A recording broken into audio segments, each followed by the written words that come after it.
Arundhati, when we were much younger, one of the delights was the great cinema produced by India. And you know, in other neighboring countries like Pakistan as it was, and later Bangladesh, Sri Lanka, the film industry never got going. But India produced high quality cinema, and in Satyajit Ray we had a genius. And we had the film school at Pune where serious film was taught, where produced really good actors and actresses and producers and filmmakers.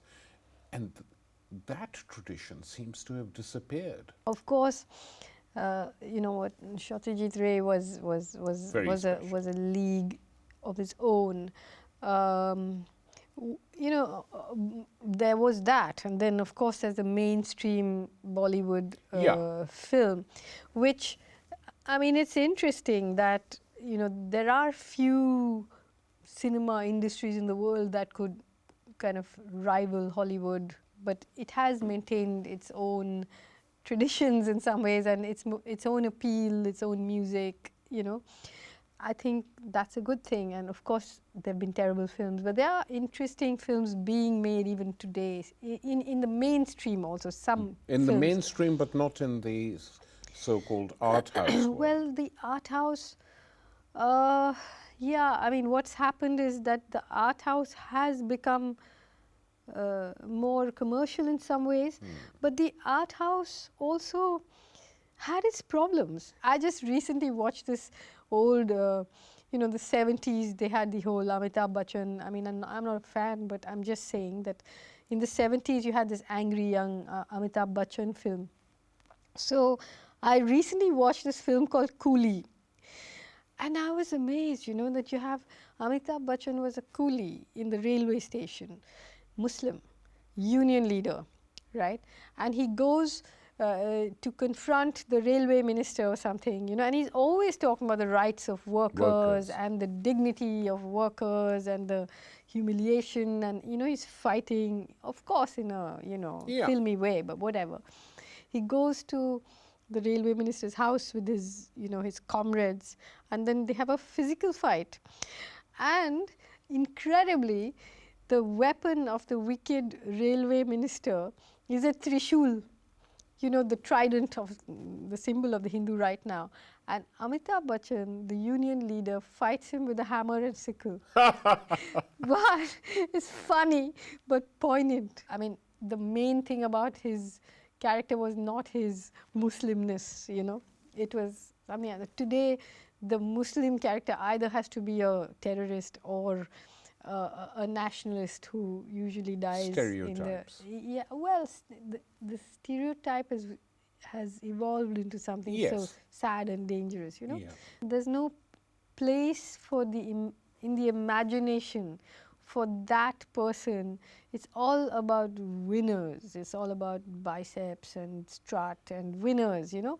And even when you see the poor, there's a kind of pornographical depiction, you know. There's a sort of you know, voyeuristic thing that happens, and I think that you know, is something. It also has to do with the fact that cinema halls, the old cinema halls, have been broken, and now you have these little very posh multiplexes with their very expensive tickets. A poorer person can't enter the gates of a cinema, you know. I mean, of a mall, they can't go in. It's not in the law, but they will not be allowed in, you know. They would feel terrible even if they were in there, like it's a little fashion parade there, right? I remember once actually going to a late show in Hyderabad many years ago, where they were showing Ankur, Mrinal Sen's film with Shabana Azmi. Shyam Benegal's film. Yeah. And packed out, you know, every single social class was there.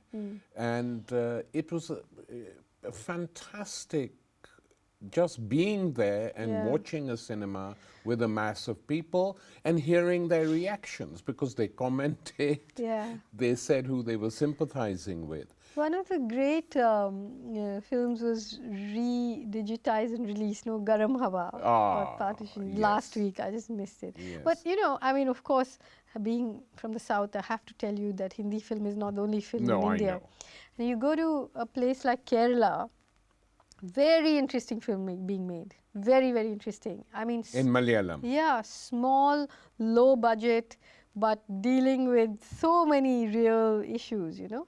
And even in Hindi movies, like for example, there was a big hit film released last year sometime, a film called Queen. It was about this young girl who, you know, from some small, like traditional colony in Delhi, and she's supposed to be getting married, and last minute her husband fiance comes and says, I'm not marrying you, you know, because he's in London now and she's not cool enough for him. She gets very upset, and then she says, I don't care, but I'm going on my honeymoon by myself, right?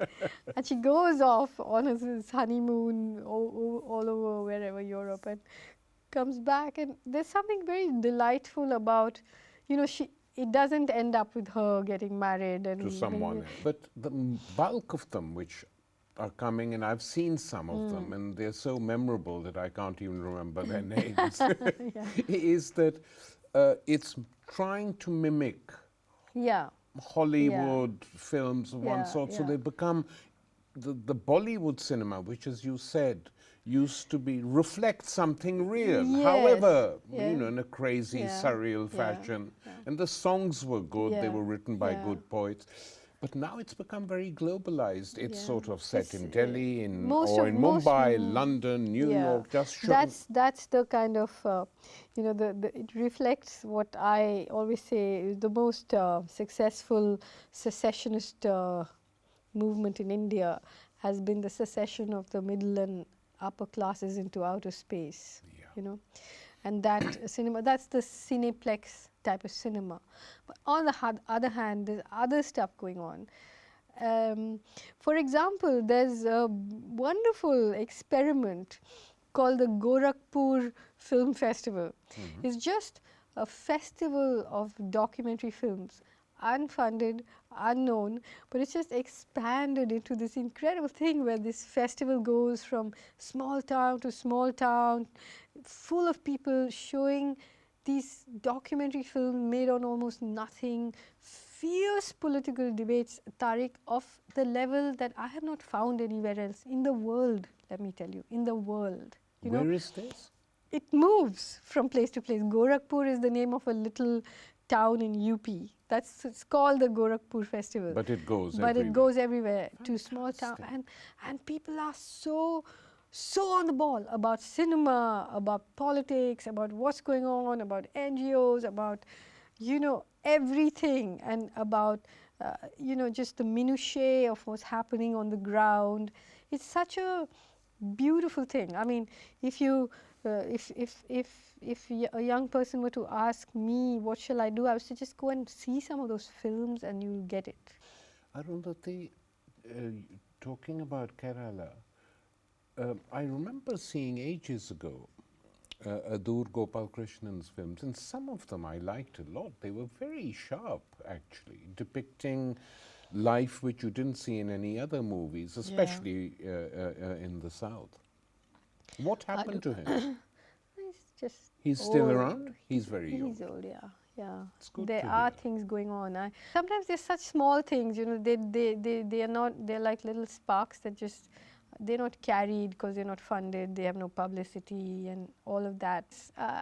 You know, I'm accused of being anti-national and all of that, which I don't mind, but I actually feel very close to the wisdom and understanding of so much that is going on there in terms of resistance and real deep understanding, which sometimes when I am in other places, I feel like I'm in nursery school, you know, because people, they know the score so well. I mean, doing something about it in the face of that kind of repression, those kinds of laws, that threat of imprisonment and physical violence. And now, of course, all this kind of censorship has been outsourced to the mob, you know. How do you feel about Hollywood? Well, I mean, The Hurt Locker, and I mean the oh, the propaganda Hurt stuff Locker, which is yeah. coming out is quite. It just surprises me when people get overly upset with what else do you expect? Yeah. You know, I mean, they have chosen for the most part which side they are on. They have the money, they have the power, and they do it. They do what they have to do, you know. Like, why should we burden them with our politics, you know?